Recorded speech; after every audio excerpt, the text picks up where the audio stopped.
Capricorn, ito yung reading mo sa month ng August. Check natin kung ano yung mga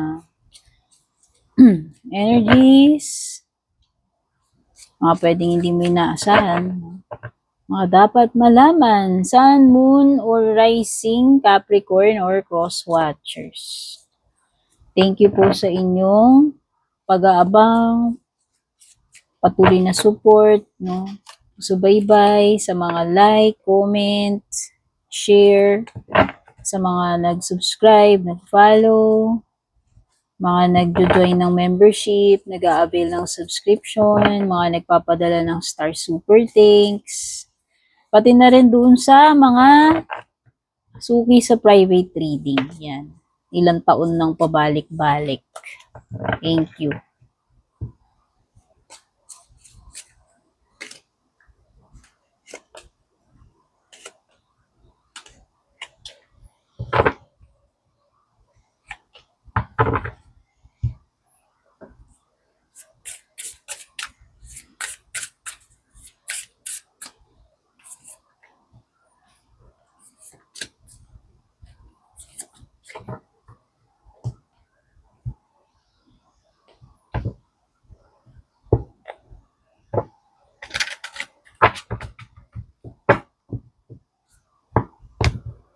Kamusta po ang lahat? Sana lahat ay nasa mabuting kalagayan.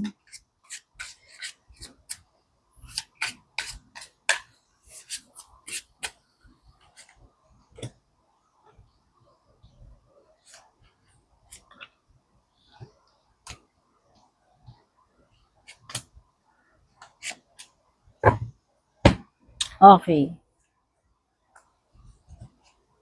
Oh, meron ditong month ng September. Pwedeng meron kang person na ka-deal na pinanganak ng September. Or pwedeng yung mga pangyayari dito or energies dito sa August reading mo pwedeng related din sa until next month or September or nung nakaraang September, no? May mga bagay na may kaugnayan sa September, whether past September or this coming September, na related din dito sa mga ganap dito.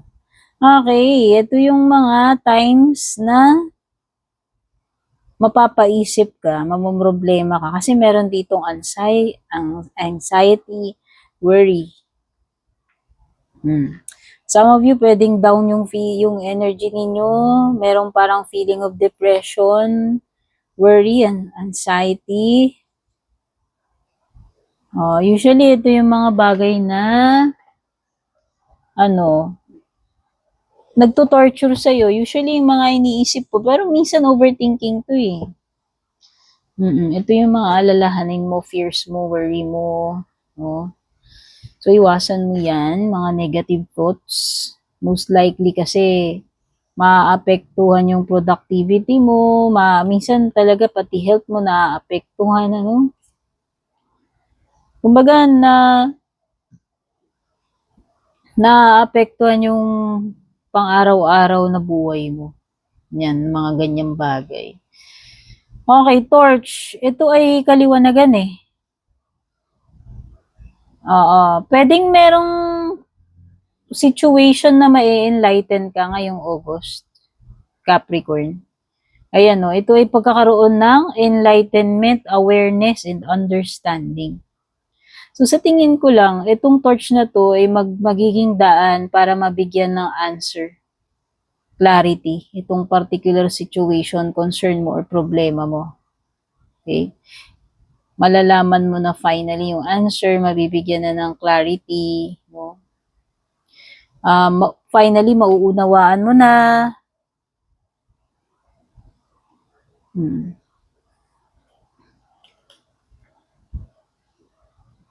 So, torch is mag-shed ng light doon sa mga areas wherein nagkakaroon ka ng mga tanong.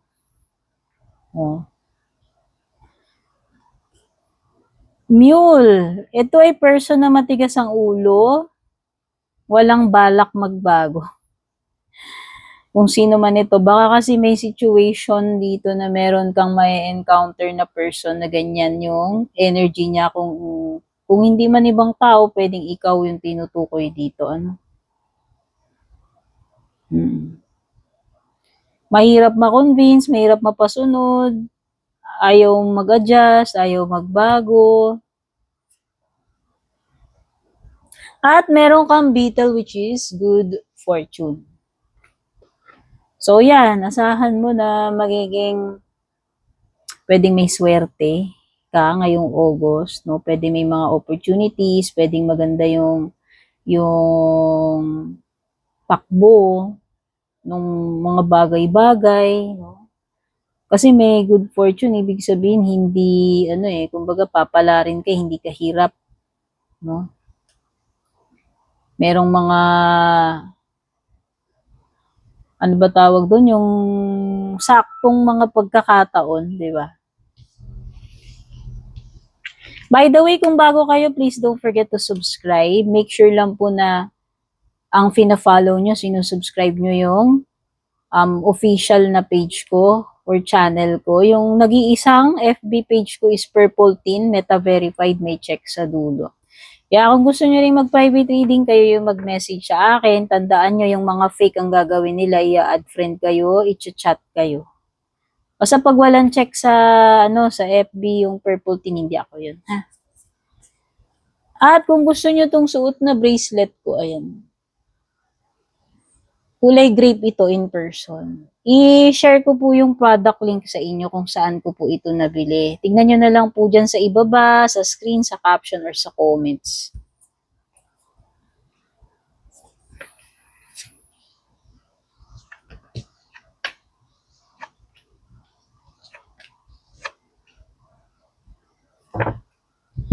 Okay, mga zodiac signs na lumalabas sa cards, meron ditong Capricorn energy, meron ding Virgo.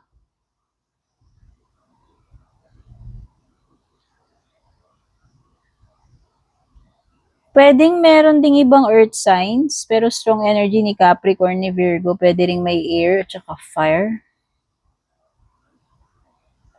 Okay, tingnan na natin tong mga moon cards mo, Capricorn.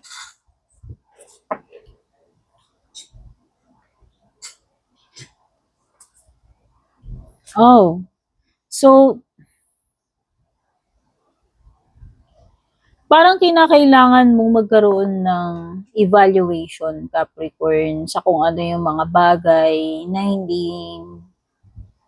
hindi mo na kailangan, no? Kasi meron ditong pagtatanong kung ano ba yung mga bagay na dapat mong i-release ngayong August.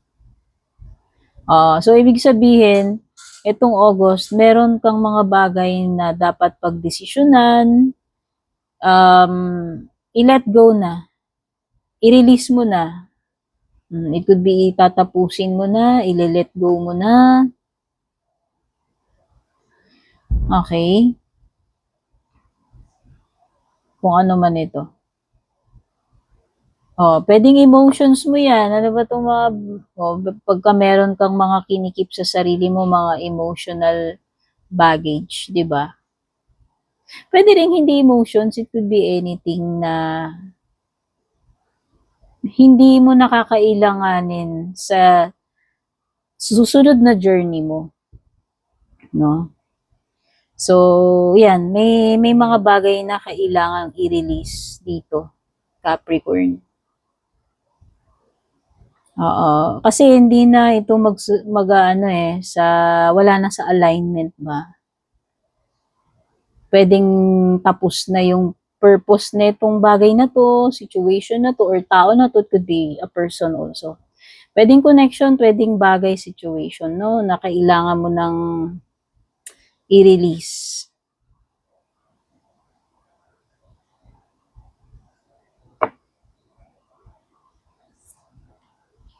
Pakawalan, kung ano man yan dapat ipakawalan na yan.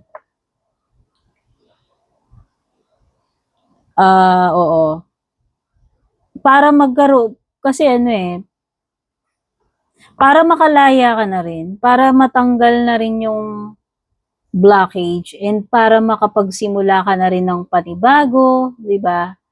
Maka-move maka-move on, maka-move forward ka na. 'Yun yung purpose nito. Kasi ito sa tingin ko magiging ano lang siya sagabal or delay or burden kung hindi mo pa i-release kung ano man ito, no? Kasi nga sabi ko nga hindi na yan tugma, aligned doon sa iyong next journey. Meron nang matatapos dito. The end of a tough cycle approaches this August, Capricorn. Kung ano man itong tough cycle na pinagdadaanan mo. So this is a blessing. Di ba? Halimbawa, meron kang pinagdadaanan na problema sa career mo, or sa financial, or sa kung ano man, anumang cycle ito, matatapos na yun. Basta merong something na matatapos. Gawain man yan, cycle, ano man ito. Merong chapter na magkuklose eh. Merong pagle-let go. Yun yung mga energies mo. You are good enough this August, Capricorn, just in case na nawawalan ka ng bilib sa sarili mong kakayahan. Huwag mong dinadoubt yung sarili mo. Di ba? Stop second guessing yourself, stop doubting yourself, di ba? Because you are good enough. Kung ano man yung kinakailangan dito sa month ng August, meron ka niyan. Kaya mo yan. Sapat ka para dyan. Okay?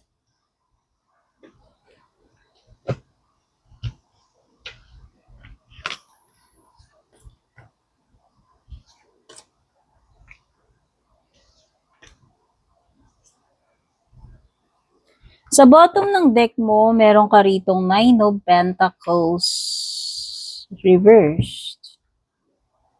Tapos sa ilalim nun, lumitaw si Strength card, which is Leo energy. Tapos meron ka ring 2 of Pentacles sa ilalim. Wow! Sa ilalim ni 2 of Pentacles, lumitaw si Empress. This is Taurus or Libra energy.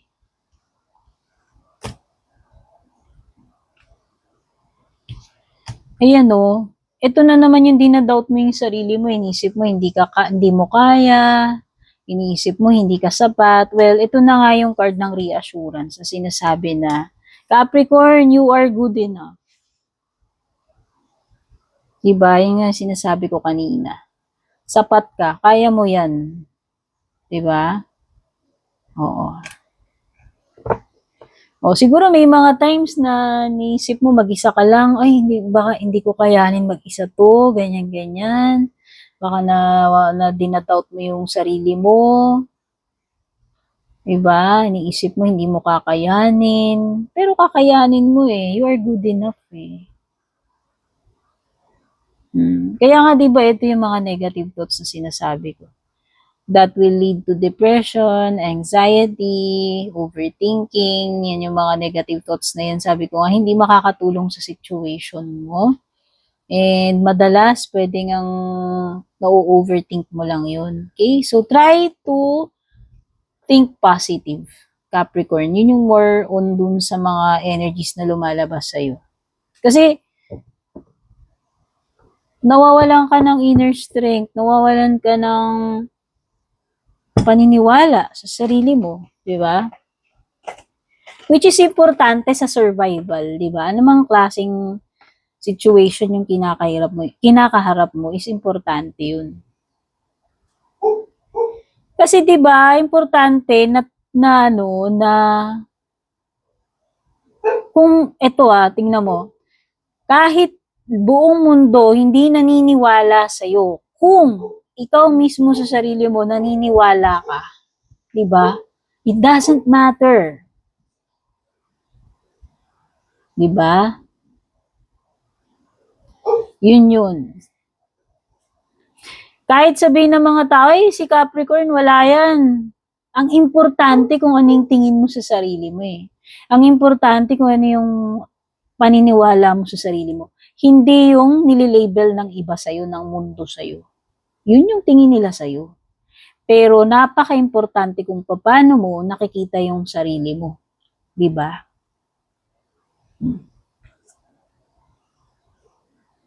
Kaya yun, hindi importante na hindi sila naniniwala sa'yo. Basta ikaw, alam mo yung sarili mo. Naniniwala ka sa sarili mo. Sapat na yun. Okay? So, ang ganda, nakikita ko, kahit gaano kahirap tong situation mo, yan, no? Malalagpasan mo to. You will survive. You will endure. Kaya nga basta, you are good enough. Yun yung itatak mo sa isip mo. You are valuable. You are special. You can do this. You are enough. Okay? Yun yung susi para ma-survive mo to. Oo.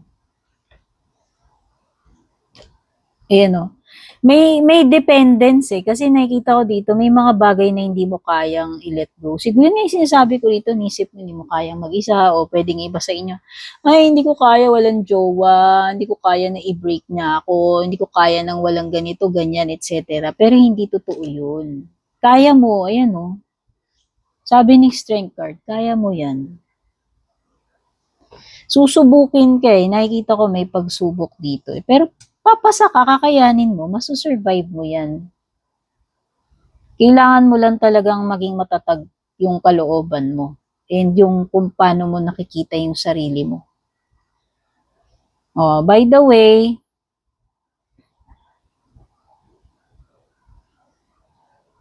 merong dito,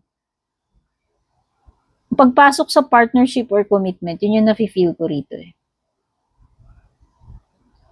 Actually, this is something na pinag-iisipan mo, pagdidesisyonan mo pa lang or namimili ka pa lang. Pwedeng yung iba sa inyo, pwedeng may kinalaman to sa career ninyo, pag-abroad, pagta-travel. Basta meron ka kasing dalawang path na pwedeng pagpilian, opportunity na pwedeng pagpilian na dalawa. Okay. May element dito ng parang tinitimbang mo kung ano ba talaga yung dapat mong piliin dito. Okay. At syempre, si Empress is card ng abundance, creativity. Ito yung harvest time, good result, no? Something na magbe-bear ng fruit, o di ba? Kung ano man yang pinagsipagan mo na yan, ano naman itong inaantay mo, ibig sabihin malapit mo nang pitasin yung bunga. And by this month, this August is napipinto na yung magkaroon ng bunga, resulta, kung ano man ito. Basta.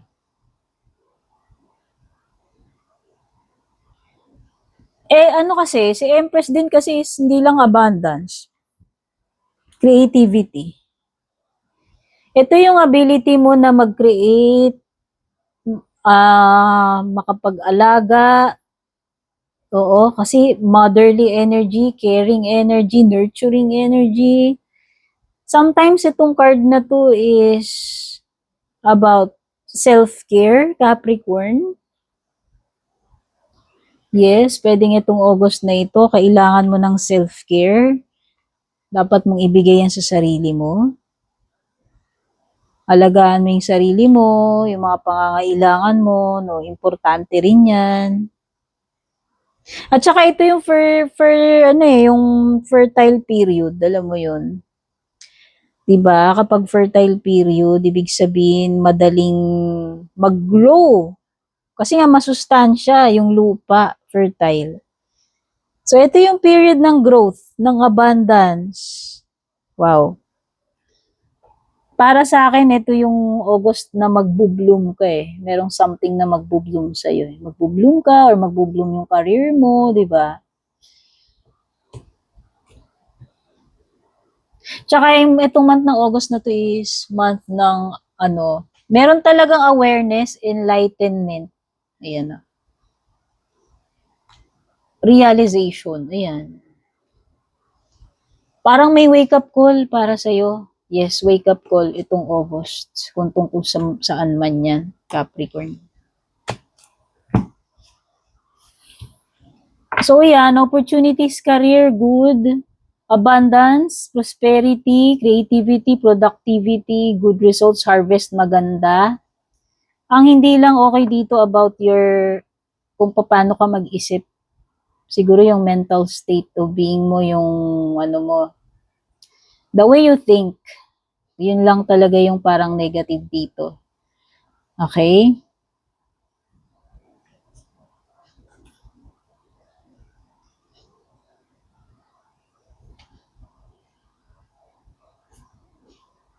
O sa career mo maganda, career, pera, opportunity, business, may opportunity ka pa nga ng partnership, um, oo, partnership, kontrata, traveling, pagdating sa pera, sa business career, maganda. So, tingnan naman natin when it comes to your love life.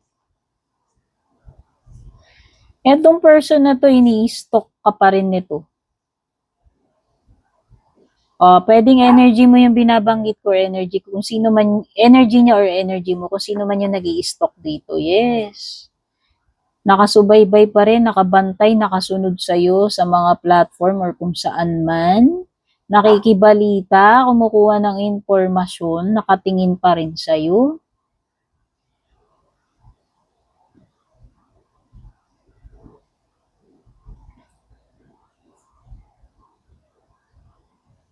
Hindi pa rin makamove on itong tao na to, yun yung nafe-feel ko. Ayan, 5 of Cups reverse, 6 of Wands reverse. Hindi pa rin siya makamove on sa'yo, dear. Kaya nga siguro nag-i-stalk pa rin or curious pa rin siya sa'yo. Ayan, kung hindi man admirer to, baka may secret admirer ka or ex mo, person mo na nag-i-stalk sa'yo, or kung hindi man about love, ibang tao na stalker. Oo. Pero yun na nga, may energy ako napipick up dito na hindi pa rin hindi pa rin nakaka-move on, hindi matanggap yung mga dapat tanggapin pagdating sa inyong dalawa. Yung iba rito magkakaroon ng period ng walang communication, cut off, silence. Oo. Yes, yung iba rito na walang communication, naka-cut off, wala pa rin akong paramdam na nakikita. Para lang dun sa mga no communication yun. Wala pa ngayong August, wala pang paramdam, wala pang show up. Tapos meron din akong napipick up na isa pang energy dito na fire sign na pwedeng medyo matured ito. Pero may pagka adventurous ito, may pagka fiery kasi nga si King of Wands yan. Nainteresado sa'yo. Yes. Kung sino man ito. Okay? So, yan yung mga na-pick up ko. So, itong next cards, yung mga huling cards na hugutin ko, mag-isip ka ng one question na maiksi lang na nasasagot ng yes or no. Habang ginagawa mo yun, i-pause mo muna yung video habang nagme-meditate ka, nag-iisip ka. Isa lang, maiksi lang. Tapos, sasagutin ko rito. Kapag ready ka na, i-play mo na lang uli. Okay?